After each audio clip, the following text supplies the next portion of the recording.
Alright guys, welcome back. I'm your friend in Saxo, and today what we're going to do is to know the vectors.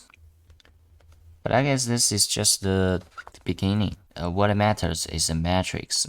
But anyway, let's get into it.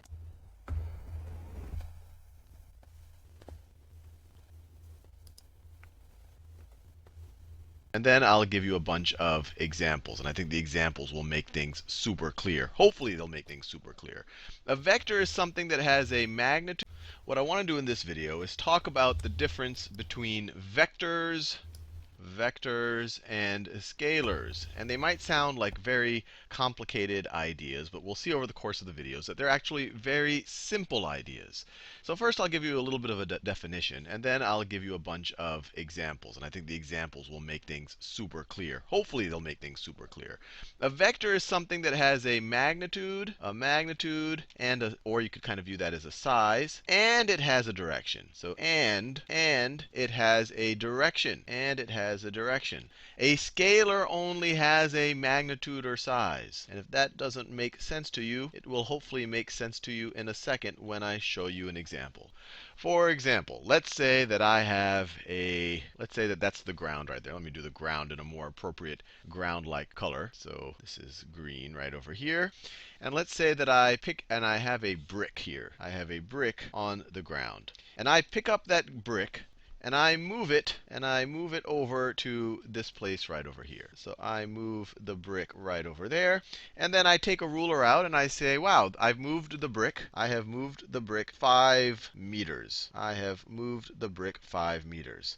So my question to you is, my measurement of 5 meters, is it a vector or a scalar? Well, if I just tell you 5 meters, you just know the size of the movement. You just know the magnitude of the movement. So if someone were to just say 5 meters, this is a scalar quantity. And when we're referring to moving something or how much something has, I guess, changed its position, and I don't give you the direction, we're talking about distance. And I'm assuming you've heard the word distance. How far of a distance has something traveled? So this is distance. So we could say that this block or this brick, because of my picking it up and moving it, has moved a distance of 5 meters. But if I didn't show you this picture here and someone just told you that it moved a distance of 5 meters, you wouldn't know if it moved to the right 5 meters. You wouldn't know if it moved to the left 5 meters, if it moved up or down or in or out, or you don't know what direction it moved 5 meters. You just know it moved 5 meters. If you want to specify that, so we could say that this brick right over here, that it moved 5 meters to the 5 meters to the left. 5 meters to the left. Now we have specified a magnitude right over there. So that is a magnitude. And we have specified a direction to the left. So you now explicitly know that it went 5 meters to the Oh, sorry, it should be 5 meters to the right. Let me change that. So 5 meters to the, that's why the direction, to the right is what it got moved. It started here, it went 5 meters to the right. So once again, the magnitude is 5 meters, and the direction is to the right. So what I've just described to you right here is a vector quantity. So all of this business right over here, this is a vector. And when you talk about the movement, the change in position, and you give its direction, the vector version of distance, I guess you could call it, is displacement. So this right here is displacement. So the correct thing to say, you would say that this brick has been displaced 5 meters to the right. Or it has been moved a distance of 5 meters. Distance is a scalar quantity. I didn't tell you what direction we moved it in. Displacement is a vector quantity. We told you that it is to the right. Now let's explore this if we talk about the actual, we'll talk about the speed or velocity of something. So let's say that this 5 meters was traveled, and let's say that the change in time, and when let me just, because you're probably not familiar with what that means. So let's say that the change in time right here, when I moved this block 5 meters, let's say that it was, I don't know, let's say that the change in time was 2 seconds. So maybe right when the block started moving, maybe on my stopwatch it said 0, and then on my stopwatch when it stopped moving, it it said, or when it got to this position, I should say, when it left from this position, my stopwatch said 0. When it got to this position, my stopwatch said 2 seconds. So the change in time, or the duration we're dealing with, is 2 seconds. And this is, for all we know, time only goes in the positive direction. So you could assume that it's, well, you could pick that as a vector or a scalar quantity, I guess, because there's only one direction for time, as far as we know, or at least in what we're going to deal with for the simple physics. So what's a measure of how fast this thing moved? So how fast did this thing move? So we could say it moved 5 meters in 2 seconds. So let me write this down. So it moved 5 meters. It moved 5 meters per 2 seconds. Per 2 seconds. Or we could write this as 5 halves of a meter per second. Or 5 divided by 2 is what? 5 divided by 2 is 2.5 meters per second. Meters per second. Meters per second. This right here is just the 5 divided by 2. Let me make that clear. That right there is just the 5 divided by the 2. So my question to you, this 2.5 meters per second tells you how far it traveled in a certain amount of time. Is this a vector or a scalar quantity? It is telling you how fast it went, but is it giving you just a size of this of how fast it went, or is it also giving you direction? Well, I don't see any direction here. So this is a scalar quantity. And the scalar quantity for how fast something is going, is speed. So we could say that the speed of the brick is 2.5 meters per second.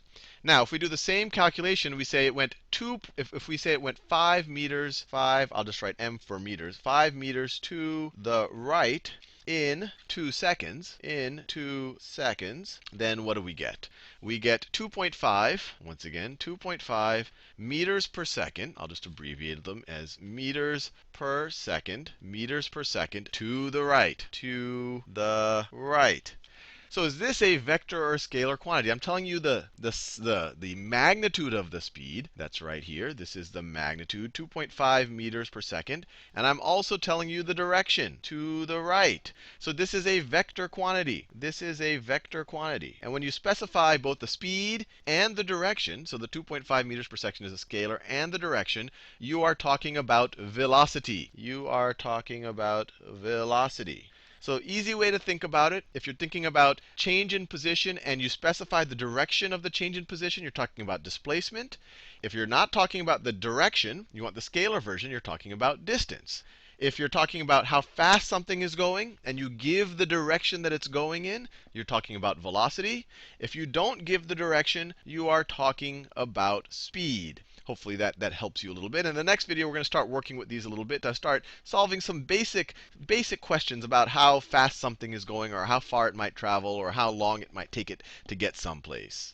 Basically, for this video, what he told us is nothing. He just said that how can you define a vector? A vector is just a magnitude or a size of number with a certain direction. We're told a powerful magnet is attracting a metal ball on a flat surface. The magnet is pulling the ball at a force of 15 newtons, and the magnet is 20 degrees to the south from the eastward direction relative to the ball. Here are a few vectors where the magnitude of vector A is equal to the magnitude of vector C is equal to 15 newtons, and the magnitude of vector B is equal to the magnitude of vector D, which is equal to 20 newtons. Which vectors can represent the force of the team's pull? All right, pause this video and see if you can think about that on your own before we do it together. All right. Okay, let me see what he just said. He said a powerful magnitude is attracting a ball on a flat surface. The magnet is pulling the ball at a force of 15 newtons, and the magnet is 20 degrees to the source from the eastward direction relative to the ball.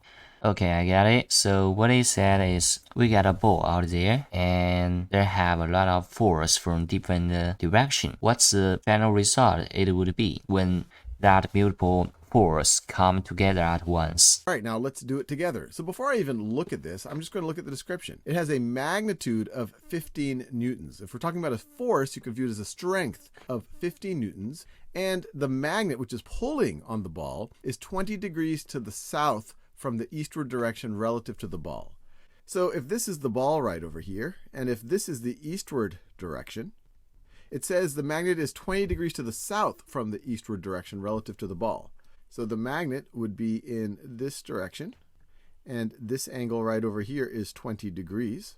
And the magnet is pulling on the ball. So the vector would go in that direction towards the magnet. And we know it has a force of 15 newtons. That's the magnitude. So it needs to be a 15 Newton magnitude right over here. So when we look at the choices, choice A is interesting. At least the direction looks right. Looks like it's 20 degrees south of due east. And they also tell us that the magnitude of A is 15 newtons. So I am liking A.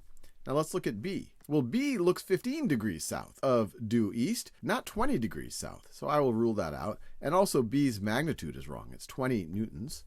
C, the magnitude is right. It's 15 newtons, but the direction looks like 20 degrees north of due east. So I'll rule that one out. And last but not least, D, the direction is clearly wrong. It looks like 15 degrees north of due east, and its magnitude is 20 newtons, not 15 newtons. So I'd rule that one out. Now, to be clear, a vector is only defined by its magnitude and its... All right, it seems like we get some misunderstanding out here. Shit. So, direction, not by its starting point. So the vector AC equal to 15 Newton is what he told us. The BD equal to 20 Newton is what he told us. But it has to match the description at the first line, which is 20 degrees to the source from the eastward direction, which is from the horizontal line direction. You're gonna go down for 20 degrees. And if that's true, if that has to be true, then the vector A is the only option for you. So let's get into the last one. We're told that particles A and B are moving along a plane. Their velocities are represented by the vectors vector A and vector B, respectively. Which option best describes the meaning of the following statement? Choose one answer. So pause this video and try to work through this on your own before we work through this together. All right, now let's work through this together. So this is saying that the magnitude of vector A is equal to the magnitude of vector B. So we know that a vector is specified by both a magnitude and a direction. And this is just saying that the magnitudes are the same. So for example, vector A could look like this, and vector B could look like this. It could do something like that, where it has the same magnitude and the same direction, or vector B might be in a completely different direction. The magnitudes being equivalent just tells us that the length of these arrows are the same, but we could have different directions here. So what this tells me is that we have the same speed, which is the magnitude of velocity, but not necessarily the same direction. Now let's look at the choices here. The first choice says the two particles move at the same speed and in the same direction. So we've already said that that's not necessarily the case. In order for choice A to be correct, they would essentially have to be equivalent vectors. Choice A would be the case if we said that vector A is equal to vector B. Then they would have to have the same magnitude and the same direction. The same magnitude and the same direction. But that's not what they told us. They just told us that the magnitudes are the same, not necessarily the directions. So I'll rule that one out. The two particles move at the same speed, but not necessarily in the same direction. Yes, that's what we just talked about. They have the same speed, which is the magnitude of velocity, but they didn't tell us anything about the direction, just the magnitudes. So I like this choice, but let's look at choice C. The two particles move in the same direction, but not necessarily at the same speed. Well, we know they move at the same speed. That's what this is telling us. The magnitudes are the same. We just don't know anything about the direction. So I would rule this one out as well. Okay, so what is this? What he was talking about? Here we got the velocity representations. Here he used two vectors to represent the velocities. It might be right because first you have to know which direction to give your object the force. Then you have to know how strong that force have to be. So for this situation, the only good data format or representation is the vector. Since it has both direction and the magnitude of that action. Let's go to the next section, vector components. In other videos, we have talked about how a vector can be completely defined by a magnitude and a direction. You need both. And here we have done that. We have said that the magnitude of vector A is equal to 3 units. These parallel lines here on both sides, it looks like a double absolute value. That means the magnitude of vector A. And you could also specify that visually by making sure that the length of this vector arrow is 3 units long. And we also have its direction. We see the direction of vector A is 30 degrees counterclockwise of due east. Now in this video, we're going to talk about other ways or another way to specify or to define a vector, and that's by using components. And the way that we're going to do it is we're going to think about the tail of this vector and the head of this vector, and think about as we go from the tail to the head, what is our change in x? And we could see our change in x would be that right over there. We're going from this x value to this x value. And then what is going to be our change in y? And if we're going from down here to up here, our change in y we can also specify like that. So let me label these. This is my change in x, and then this is my change in y.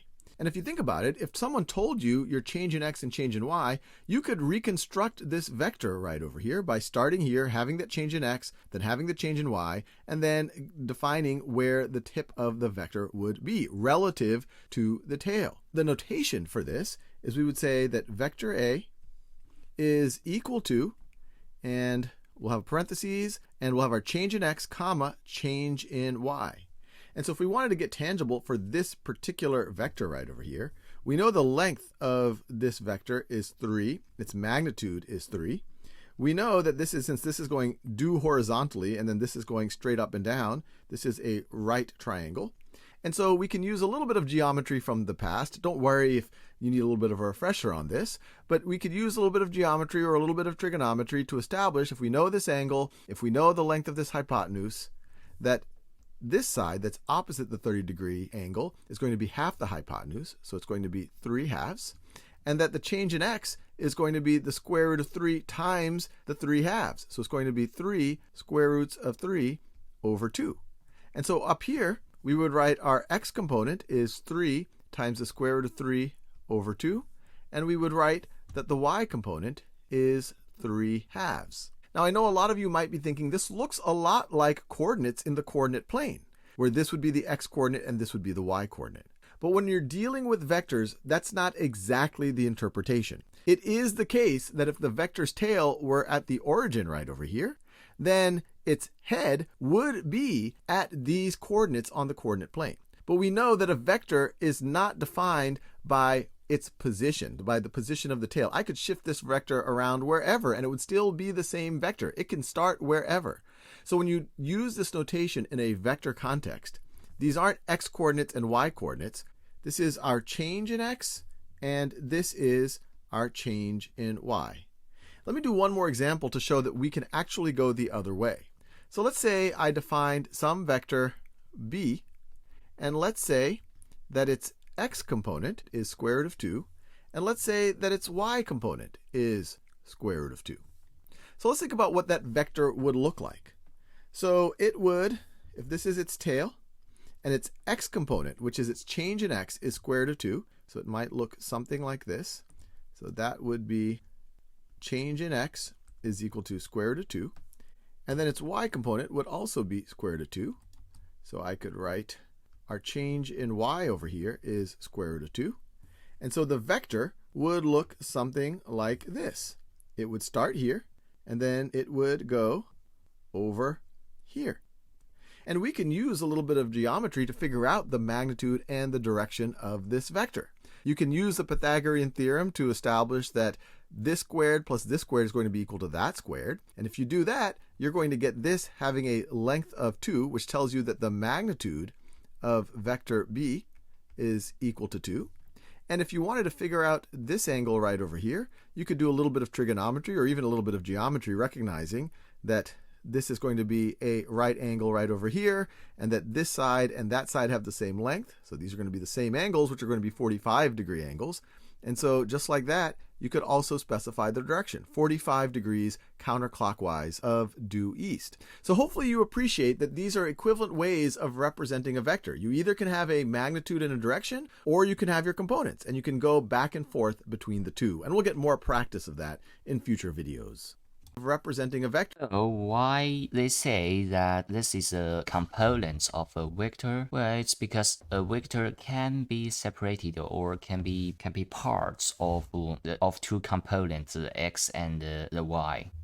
A vector can be split into two parts, the x and y. That's why they call it the components of a vector. But this is only, I say, for the two-dimensional world. But for some reason, in machine learning, sometimes you have to face a multiple dimension world, for example, 3D world. And there, you can have a lot of components. Instead of the x, y, you also have the z direction. So basically, you can turn a 3D vector into three components. Find the components of vector A, B. So when they're talking about the components, at least in this context, they're talking about breaking it down into, if we start at point A and we're finishing at point B, how much do we have to move in the x direction? So this is going to be essentially our change in x. And then how much do we have to move in the y direction to go from point A to point B? So this one over here is going to be our change in x. I just wrote the Greek letter delta for change in x. And then the second component is going to be our change in y. And to think about that, let's just think about what our starting and final points are, our initial and our terminal point are. So this point right over here, point A, its coordinates are 4, 4. And then point B, its coordinates are, let's see, its x-coordinate is -7, -8. So let's first think about what our change in x is. And like always, I encourage you to pause the video and try to work through it on your own. Well, let's see. If we're starting at 4, and then we're going from x equals 4, that's where we're starting, to x equals -7. So that right over there is our change in x. And there's a couple of ways you could compute that. You could say, look, we finished at -7. We started at -4. You take your final point, or where you end up. So that's -7. And you subtract your initial point, -4, which is going to be equal to -11. The negative tells us that we decreased in x by 11. And you could see that if you could just visually count the squares. You could say, look, if I'm going from 4 to -7, I have to go down 4 just to get back to x equals 0, and then I have to go down another 7. So I have to go to the left 11 spaces. So that's -11. So that's my x component, -11. And what is my change in y? Well, I'm going from y equals 4. In fact, I'll start at this point right over here. I'm starting at y equals 4, and I'm ending up at y is equal to, let me do that in that other color. So I'm starting at y is equal to 4, and I'm ending up at y is equal to -8.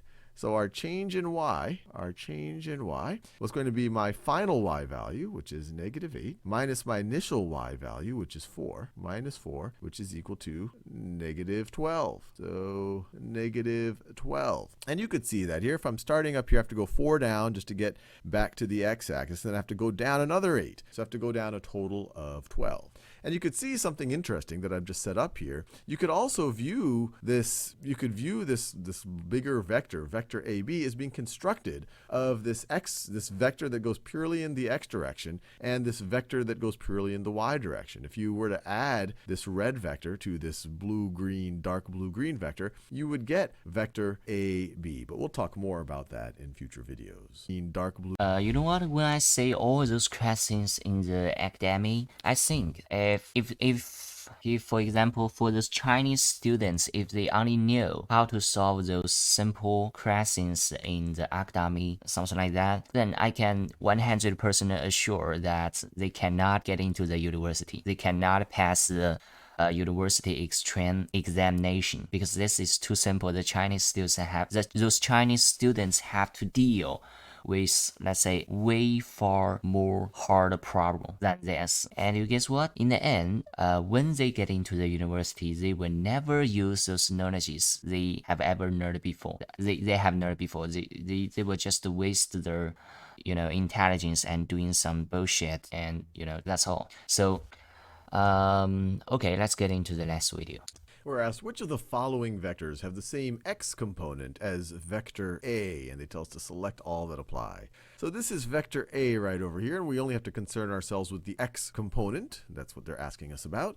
So let's think about what its x component is. We're starting at this point right over here, which has an x value of -2, and we're going from -2 to, or we're going from x equals -2 to x is equal to -5. So our change in x, or another way to think about it, our x component, we're going from -2 to -5. Our x value goes down by 3. So we have -3. We could say our change in x is equal to -3, or that would also be the x component of vector A. We could say that vector A is equal to, its x component is -3. We're not concerning ourselves with our y component, but we see that our y goes up by 1. So it's -3, 1. But we just care about our x component. So let's think about what other vectors here have an x component of -3, that if we start at our initial point and go to the terminal point, our x value has gone down by 3. Well, we're going to start with vector B here, and let's see if we start there. If we start, our x value is 3 at our initial point, our starting point for that vector. And then to go to the x value of the terminal point, we went down by 3. So this has the same x component. Vector B is going to be -3, something. So I will select that one. Now let's think about vector C. Vector C starts here at x equals -4, and then it ends at x equals -1. So its x component is going to look, one way to think about it, our change in x is going to look like this. And you might be tempted to say this is the same thing. It has a length of 3, but notice we're not going 3 to the left the way that we did in vector A or in vector B. We're going 3 to the right. So here our change in x is +3. And so vector C is going to be +3, something. So it's not going to be vector C. Now let's look at vector D. Vector D starts over here. Its x value is -6, and we're going from x equals -6 to x equals -9. So once again, we have gone down. Our change in x is -3. So that has the same x component. If I were to say vector D, I would say it's -3, something. I haven't figured out what these are, but I don't need to for this problem. So vector D also has the same x component, an x component of -3, and we're done. Quite boring, actually. So let's go to the last one, the magnitude of a vector. No, it's just the length of that vector. I don't know why for this simple concept it also has 3 videos out there.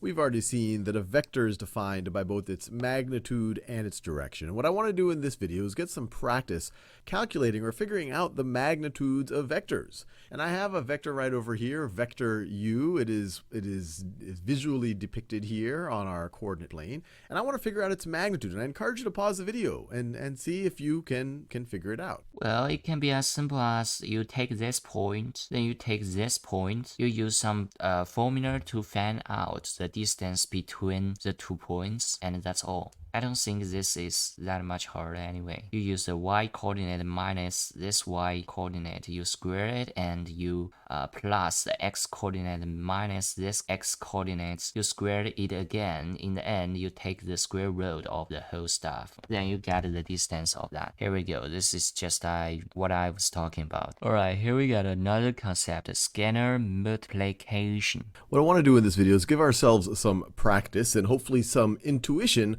on multiplying a scalar times a vector. Now, what am I talking about when I say multiplying a scalar times a vector?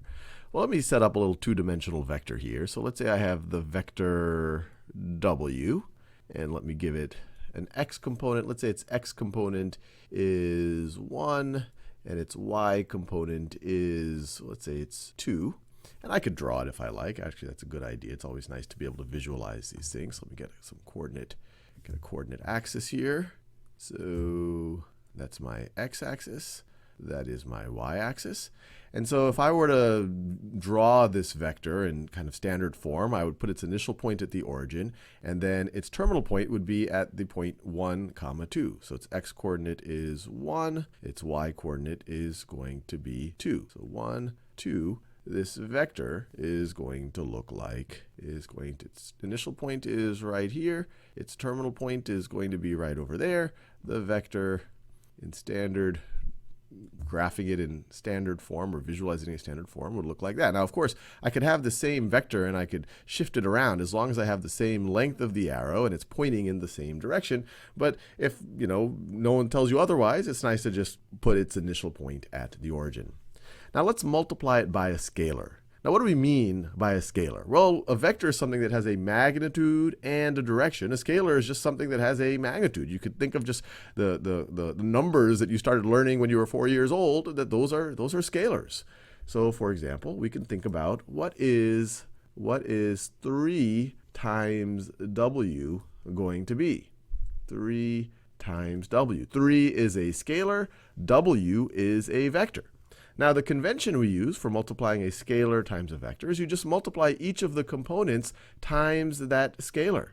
So this is going to be equal to, we have a 1 and a 2, and we're going to multiply each of those times the 3. 3 times 1, and then 3 times 2. And so this is going to be equal to, 3 times 1 is 3, 3 times 2 is 6. And so we see the resulting vector, 3, we could call this vector 3w, or it's going to have an x component of 3 and a y component of 6. So if I were to draw it in standard form here, x component 1, 2, 3, and then y component 2, 3, 4, 5, and 6. And so it's going to look like this. Let me see if I can draw it reasonably. It's going to look like this. And obviously I'm hand drawing it, so it's not going to be exactly right, but it's going to look like that. So this is the vector 3 times w. Now notice what happened when I multiplied it by the scalar. The direction didn't change, but the magnitude did. And you see what the magnitude changed by. It increased by a factor of 3. This was the length of my blue arrow now is 3 times the length of my magenta arrow. Let's do another example, and I'll use the same vector w since we already have it set up. Let's multiply it times a negative scalar. So let's see what happens if I multiply negative 2 times w. And like always, I encourage you to pause the video and think about what this would be, and even if you have the time, graph it out. Well, we would multiply each of our components by negative 2. Right, so actually this is also quite simple. I have learned this before. Let's say when I learned the game development, I have read a book and he was teaching me all those stuffs that related to how can you manipulate a 2D graph or 3D object. In there, he said that if you turn a number to a vector, which is something like a scalar, when you do the multiplication, what do you do is increase the magnitude of that vector. For example, if you turn that vector by a positive number, you are extending that line in the same direction. But if you term it with a negative number, what you do is to extend your vector in the opposite direction, which is something like this. You say the yellow line or the yellow arrow. And also for this kind of multiplication, how do you calculate out that? Well, you just multiply that number to every component of your vector. That's it. Okay, then we are going to get into the next one, the vector addition and the subtraction. Let's get some practice and hopefully a little bit of intuition for adding and subtracting two-dimensional vectors. So let's say that I have vector A, and let's say that its x component is, 3, and its y component is -1. And let's say we also have a vector B, and let's say that its x component is 2, and let's say its y component is 3. Now let's first think about what would A plus B equal. So what resulting vector would this be? A plus B is equal to what? And I encourage you to pause the video and think about what this would be. Well, the convention is if we're taking the sum of two vectors, we can just add up their x components to get our new x component, and add up their y components to get the new y component. So the x component of vector A plus vector B is going to be 3 plus 2. That's going to be the x component, which we know is 5. And the y component is going to be -1 plus 3. -1 plus 3. And so the resulting vector is going to have an x component of 5 and a y component of -1 plus 3 is equal to 2. All right, that was pretty straightforward. Now, instead of adding them, let's think about what would happen if we subtract them. So let's think about what vector A minus vector B would be. And I suspect that you might be able to guess, or at least think about what would happen if you subtract vector B instead of adding vector B. Well, as you might have guessed, instead of adding the corresponding components, we subtract it. So our x component is going to be the x component of A minus the x component of B, because it's vector A minus vector B. So our x component is going to be 3 minus 2, and our y component is going to be the y component of A, -1, minus the y component of B, so minus 3. And so the resulting vector is going to be the vector 3 minus 2, the x component is going to be 1, and then the y component -1 minus 3 is -4. Now, what I just showed you, this is the convention for adding and subtracting two-dimensional vectors like vectors A and B. Let's think a little bit about how we can visually depict what is going on. So let's first visually depict adding vector A and vector B. So let me draw some axes. And so this could be, there's my y-axis. Let's see, the highest y value I get to is 3, and the lowest is -4. And then so let me draw the x-axis someplace. Whoops, didn't mean to do that. I did the zoom by accident. All right, so the x-axis, put it right over there. There's my x-axis. And let's see, the highest x value is 5, the lowest is 3. Actually, I could just focus on the right-hand side. So that's y. And then let me do x looking like that, x-axis. And now let's see, vector A is 3, -1. So 1, 2, 3, and -1. If we want to just visualize it in standard form, we could put its initial point at the origin and its terminal point at the point 3, -1. And so we could draw it like that. We could also shift it around as long as it has the same magnitude and direction. We could shift it around. So that right there is our vector A. Okay, graphically, I don't think this kind of scene has any difficulties. Anyone could do it. It's just like adding some coordinates, x plus x and y plus y, that's all. Subtracting vectors with parallelogram rule. What is that? In this video, we're going to think about what it means to subtract vectors, especially in the context of what we talked about as the parallelogram rule. So let's say we want to start with vector A, and from that, we want to subtract vector B. And we have vectors A and B depicted here. What do you think this is going to be? What do you think is going to be the resulting vector? Pause this video and think about that. All right. Now, the key thing to realize is A minus B is the same thing as vector A plus the negative of vector B. Now, what does the negative of vector B look like? Well, that's going to be a vector that has the exact same magnitude as vector B, but just in the opposite direction. For example, this vector right over here would be the vector negative B. Now, we just have to think about what is vector A plus the vector negative B. Well, there's two ways of thinking about that. I could put the tails of both of them at the same starting point. Might as well do the origin. So let me draw negative B over here. So we know the vector negative B looks like that. So one way that you are probably familiar is you have vector A, and then what you do is you take a copy, or you could think of shifting vector B. So its tail starts at the head of vector A, and if you did that, it would look like this. This is also the vector negative B. And then the sum of vector A and negative B, vector negative B, is going to be going from the tail of vector A to the head of vector negative B. So this would be the result right over here, which you could view as the sum of A plus negative B, or the difference of vectors A and B, or vector A minus vector B. Now, if we want to think about it in terms of the parallelogram rule, we could take another copy of vector A and put it so that its tail is at the head of this negative B, and then we would get it right over here. and we are forming the parallelogram.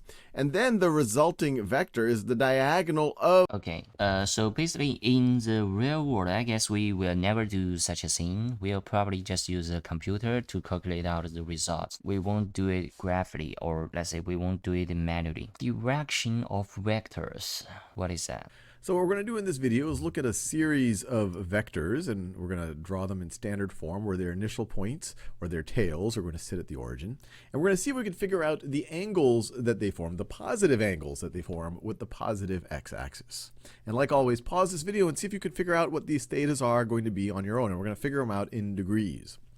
So in this first one, I have the vector u. If we were to write it in unit vector notation, sometimes it's called engineering notation, we would say it's 3 times the unit vector in the horizontal direction, the I unit vector, plus 4 times the unit vector in the vertical direction. Or you could view this as the x component is 3 and the y component is 4. And you see that here. If you start at the origin, we're going to move 3 in the horizontal direction, and we're going to move 4 in the vertical direction.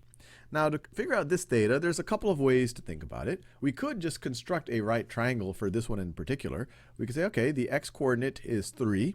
So if we were to create a right triangle here, this side would have a length of 3. And then we have a height of 4, or the y-coordinate is 4. So this side has a length of 4.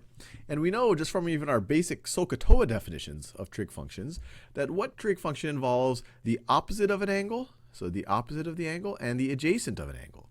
Well, tangent does, SOHCAHTOA. So we know that the tangent of theta is going to be equal to the length of the opposite side, which is 4, over the length of the adjacent side, over 3.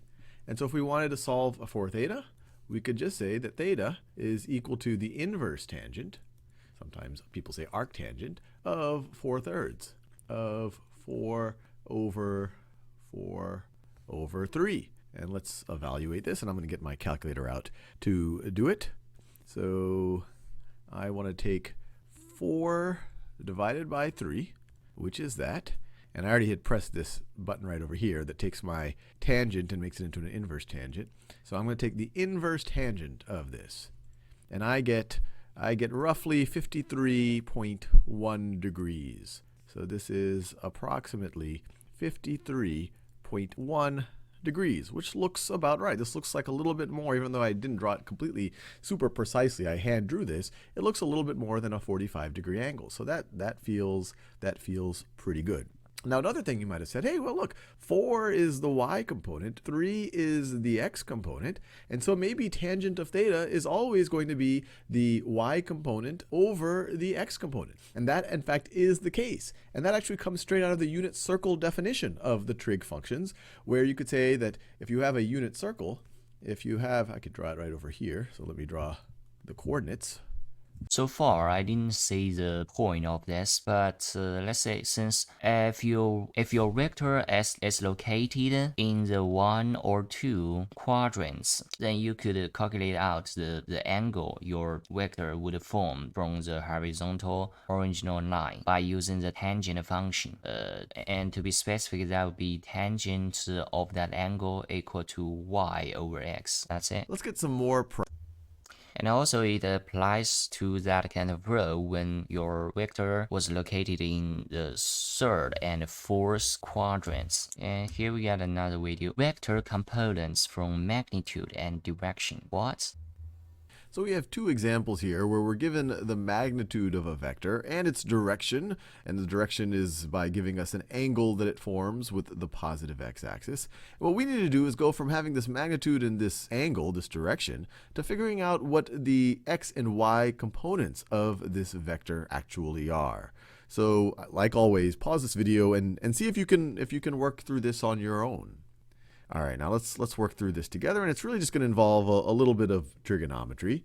So we want to break this vector down into its horizontal and its vertical components, or its x and y components. So I could draw its horizontal component just like this. So it's going to look something like, let me draw it. I can do a better job than that. So it's going to look something like that. That's its horizontal component, or its x component. And then its vertical component is going to look something like this. It's going to look like that.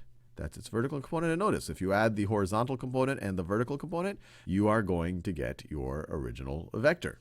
Now, I've just constructed a right triangle, and in this type of a right triangle, I could just use actually some of my most basic trig definitions, or the simplest form, which is the SOHCAHTOA definition of the trig functions. I might want to break into the unit circle definition later on. But if I want to figure out the magnitude of this base right over here, we see that that is adjacent to this 50-degree angle. It's not the hypotenuse, it's the other side that forms the angle. And so what trig function deals with adjacent and hypotenuse? Well, we could just put a little reminder here. SOHCAHTOA.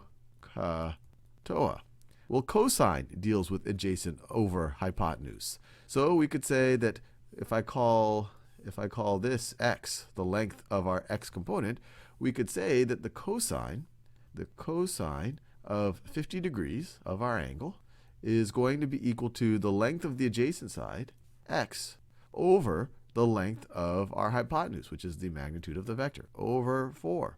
And so if I want to solve for x, I just multiply both sides by 4. So I could get 4 times cosine of 50 degrees. 4 times cosine of 50 degrees is equal to x. Now what about the y component? So the y component, what is that going to be?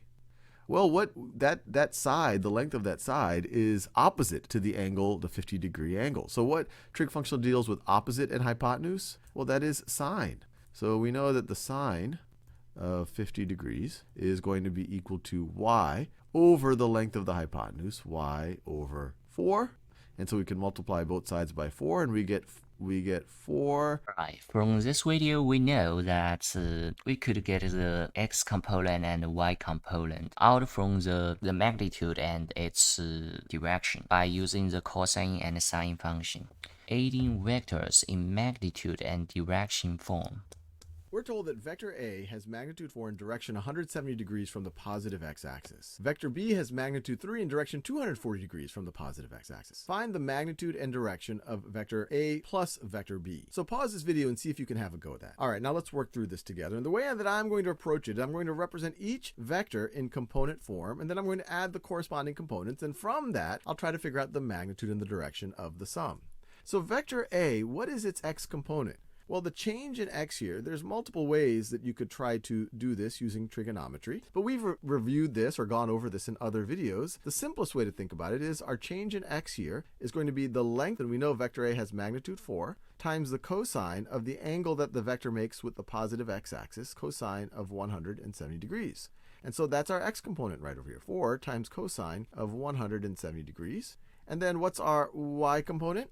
Well, our y component is going to be this change in y here, and as we've reviewed in other videos, that's going to be the length times the sine of the angle we make with the positive x-axis, sine of 170 degrees. And we can maybe use a calculator in a bit to get approximations for these values. But then we can do the exact same thing for vector b. Vector b here is going to be, by the same logic, its x component is going to be the length of the vector, and it would be 3. They tell us that. It's going to be 3 times the cosine of this angle, 240 degrees. And then the y component is going to be the length of our vector, 3 times the sine of 240 degrees. Now, when we want to take the sum of the two vectors, let me write it here. Vector A plus vector B, I can just add the corresponding components. This is going to be equal to 4 cosine of 170 degrees plus 3 cosine of 240 degrees. And then the y component is going to be 4 sine of 170 degrees plus 3 sine of 240 degrees. And so let me get my calculator out to evaluate these. We say 170 degrees, we take the cosine times 4, that equals this. And then we're going to add to that, I'll open parentheses, we'll take the cosine of 240 cosine times 3, close parentheses, is equal to this, approximately negative 5.44. So this is approximately negative 5.44. And then if we were to take 170... So if you happen to know the magnitude and the direction for a vector, let's say you got two vectors, how can you add them together? First, you convert it into components form. Then you add those components together. That's it. in the end, let's watch one real-world problem. Probably it is real. I don't know. Kita left camp 3 days ago on a journey into the jungle. The 3 days of his journey can be described by displacement, distance and direction vectors, or displacement vectors, and displacement is distance with the direction, and the vectors are d1, d2, and d3, and they list them right over here. The distances are given in kilometers. How far is Kita from camp at the end of day 3? So let's just think about what's happening. On day 1, let's say this is his starting point.